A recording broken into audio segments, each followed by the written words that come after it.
Words with SM SC ST. నమస్తే మిత్రులారా, మనం వివిధ అచ్చులకు ఎస్ కలిపితే వచ్చే శబ్దం ఏమిటో నేర్చుకోబోతున్నాం. మిత్రులారా గమనించండి, చాలా ఇంగ్లీష్ పదాలలో రెండు అచ్చులు జంటగా వచ్చినప్పుడు మరియు వాటి మధ్యలో ఎలాంటి వోవెల్ లేకపోతే అప్పుడు ఆ రెండు అక్షరాలు సంయుక్తాక్షరంగా అవుతాయి. కాబట్టి ఎస్ టి యొక్క శబ్దం సా టా కాకుండా స్టా అవుతుంది. ఎస్ టి ఏ యొక్క శబ్దం అవుతుంది స్టా. ఎస్ టి ఈ యొక్క శబ్దం అవుతుంది స్టే. ఎస్ టి ఐ యొక్క శబ్దం అవుతుంది స్టీ. ఎస్ టి ఓ యొక్క శబ్దం అవుతుంది స్టా మరియు ఎస్ టి యు యొక్క శబ్దం అవుతుంది స్టా. పదండి ఇప్పుడు మనం ఎస్ అనే అచ్చు మరొక అచ్చుతో కలిసే కొన్ని పదాలు చూద్దాం. పదం ఎస్కేఐఎన్. మిత్రులారా, ఈ పదంలో ఎస్కే యొక్క శబ్దం సా క కాకుండా స్కా అవుతుంది.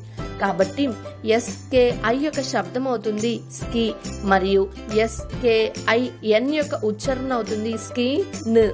స్కిన్ స్కిన్ అంటే చర్మం. అదే విధంగా తరువాత పదం ఎస్టిఈఎం. మిత్రులారా, ఈ పదంలో కూడా ఎస్టి యొక్క శబ్దం సా టా కాకుండా సంయుక్త శబ్దం స్టా అవుతుంది. ఎస్టిఈ యొక్క శబ్దం అవుతుంది స్టే. ఎస్టిఈఎం యొక్క ఉచ్చారణ అవుతుంది స్టే మా.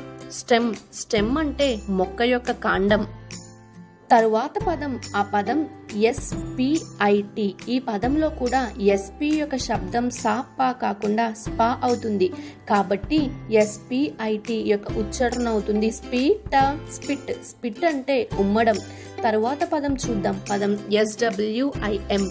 మిత్రులారా, ఈ పదంలో కూడా ఎస్డబ్ల్యూ యొక్క శబ్దం సా వా కాకుండా స్వా అవుతుంది. కాబట్టి ఎస్డబ్ల్యూఐఎం యొక్క ఉచ్చారణ అవుతుంది స్వీమా. స్విమ్. స్విమ్ అంటే ఈదడం. తరువాత పదం చూద్దాం. ఎస్సిఏఎం. మిత్రులారా, ఈ పదంలో కూడా ఎస్ మరియు సి మధ్య అచ్చు లేదు కాబట్టి ఇది సంయుక్తాక్షరం అవుతుంది. ఎస్సిఏఎం యొక్క ఉచ్చారణ అవుతుంది ఎస్సి స్కా. ఎస్సిఏ స్కా మరియు ఎస్సిఏఎం స్కామ్. స్కామ్. స్కామ్ అంటే దోపిడి. తరువాత పదం చూద్దాం. పదం ఎస్ఎంఏఎస్హెచ్. ఎస్ఎంఏ యొక్క శబ్దం అవుతుంది స్మా. ఎస్హెచ్ యొక్క శబ్దం అవుతుంది షా. కాబట్టి ఎస్ఎంఏఎస్హెచ్ యొక్క ఉచ్చారణ అవుతుంది స్మాష్. స్మాష్. స్మాష్ అంటే కొట్టడం. తరువాత పదం చూద్దాం. పదం ఎస్టిఓపి. ఎస్టి యొక్క శబ్దం స్టా. ఎస్టిఓ యొక్క శబ్దం స్టా. కాబట్టి ఎస్టిఓపి యొక్క ఉచ్చారణ అవుతుంది స్టాప్. స్టాప్. స్టాప్ అంటే ఆగడం.